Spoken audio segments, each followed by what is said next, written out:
Bonjour à tous, voici le corrigé des questions 9 à 14 du concours Avenir de mai 2016. Alors, ce sont les questions sur les représentations graphiques de fonctions, les limites, les asymptotes. Et on est parti, question numéro 9 sur les asymptotes horizontales. Donc, qu'est-ce que une asymptote horizontale? Donc, je vais vous rappeler quand même rapidement la définition. Alors, on prend une droite delta d'équation y égale b, donc c'est bien une horizontale, et cf, on prend la courbe de la fonction f. On dit que delta est asymptote horizontale à cf en limite de f en plus infini est égal à b. Ça veut dire que quand on va vers la droite, la courbe se rapproche de la droite delta. Et vous avez la même définition en moins l'infini. Donc, vous avez au maximum deux asymptotes horizontales. Une à gauche en moins l'infini et une à droite en plus l'infini. Elles peuvent être les mêmes, elles peuvent être aussi différentes. Donc, attention, donc au maximum, on a deux asymptotes avec un seul S, deux asymptotes horizontales. Vous ne pouvez pas en avoir trois, c'est pas possible.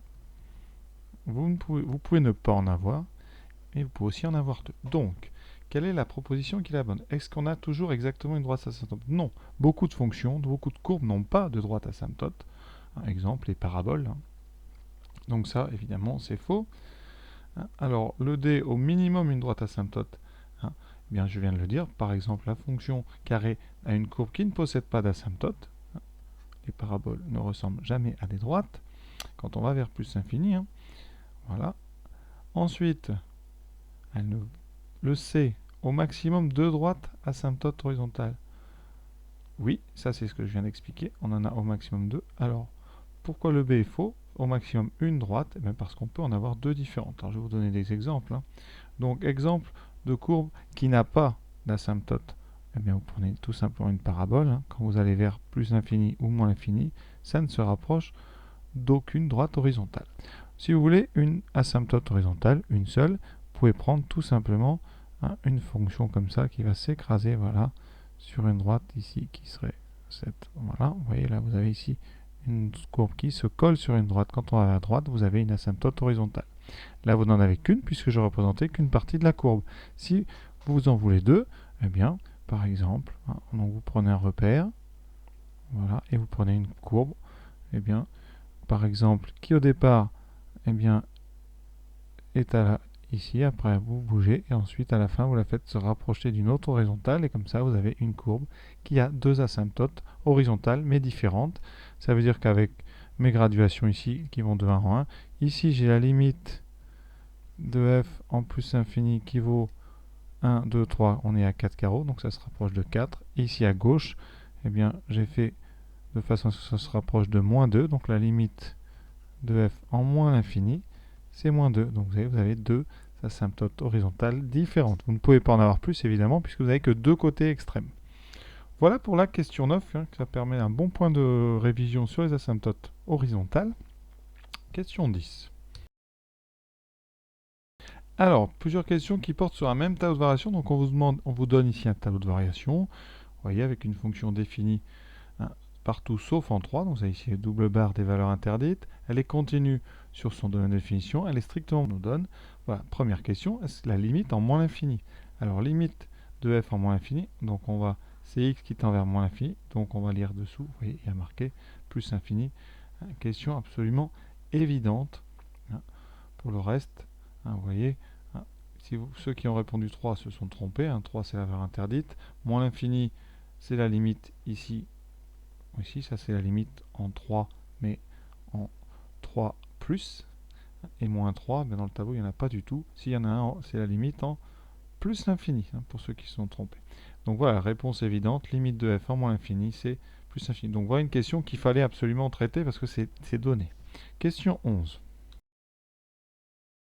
Alors, sur le domaine donc privé de 3, l'équation f de x égale 0. Combien est-ce qu'elle a de solutions? On va regarder. C'est très simple ici. Alors, vous voyez ici, de moins l'infini à 0, et même de moins l'infini à 3, vous avez ici un minimum qui est positif. Strictement, parce que au carré c'est positif, fois 5 quarts c'est positif. Donc vous n'avez pas de possibilité que ça s'annule ici, puisque vous avez un minimum qui est strictement positif. Donc les seuls endroits où ça peut s'annuler, c'est donc à droite ici, après 3. Alors, on regarde, vous avez un maximum, qui est positif, puisque c'est 7 racines sur 5. Ensuite, Ça veut dire quoi? De 3 à 6, de moins l'infini à 7 racines de 2 sur 5, et la fonction f est continue. Donc c'est le théorème des valeurs intermédiaires. Vous avez forcément un x entre 3 et 6, où la fonction va s'annuler. Pareil, de 6 à plus l'infini, vous passez d'un nombre positif à une limite négative.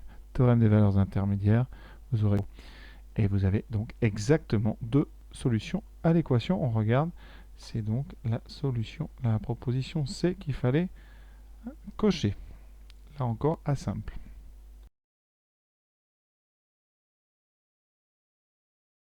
Asymptote.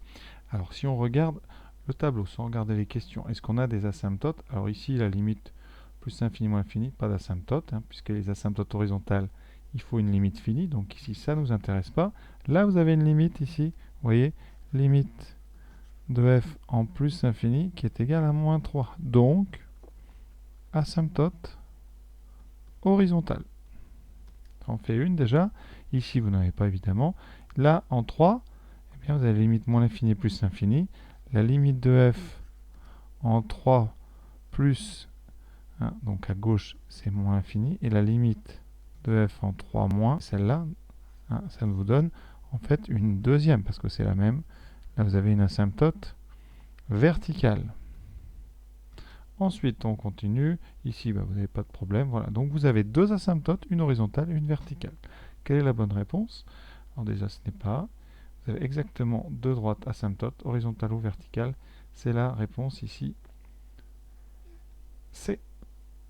Alors, il peut y avoir une petite ambiguïté pour ceux qui considéraient bien, que là, les limites moins l'infini plus l'infini vous donnent deux asymptotes. Mais il faut considérer quand même que c'est la même, puisque c'est la droite verticale d'équation x égale à 3 et l'autre c'est la droite horizontale d'équation y égale 3.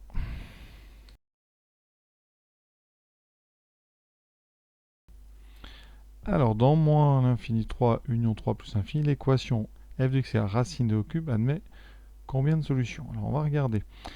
C'est un peu la même question qu'avant, sauf que sur l'histoire de f de x égale 0, mais là vous avez ici une équation avec un second membre ici qui est strictement positif.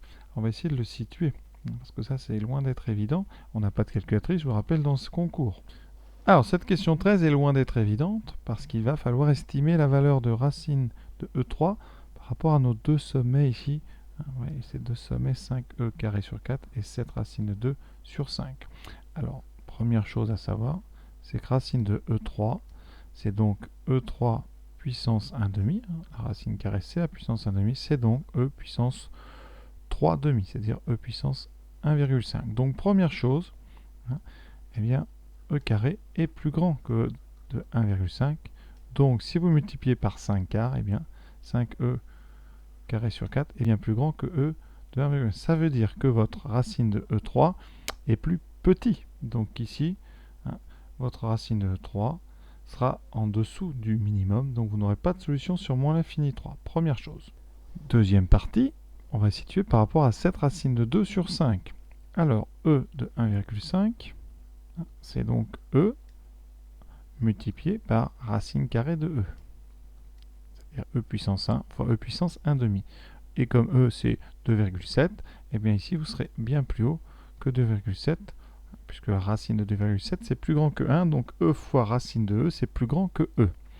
Alors, cette racine de 2 sur 5, eh bien qu'est-ce qu'on sait? Racine de 2, eh bien c'est à peu près 1,4, donc ça de tête ça fait 7 fois 1,4 à peu près sur 5. Vous voyez, 7 fois 1,4, vous êtes à peu près à 10, donc vous êtes 10 sur 5, vous êtes à peu près à 2, donc c'est bien plus petit que 2,7. Donc, votre racine de 3 est bien plus haute ici. Racine de 3, c'est bien plus haut que ça. Donc, eh bien, vous n'allez pas aller jusque-là. Conséquence, eh bien, vous n'aurez pas non plus de solution, puisque votre minimum, votre maximum ici est trop bas pour aller toucher racine de E3 en ordonnée. Donc, conséquence, vous n'avez aucune solution. Ça, c'était assez difficile, je pense, comme question.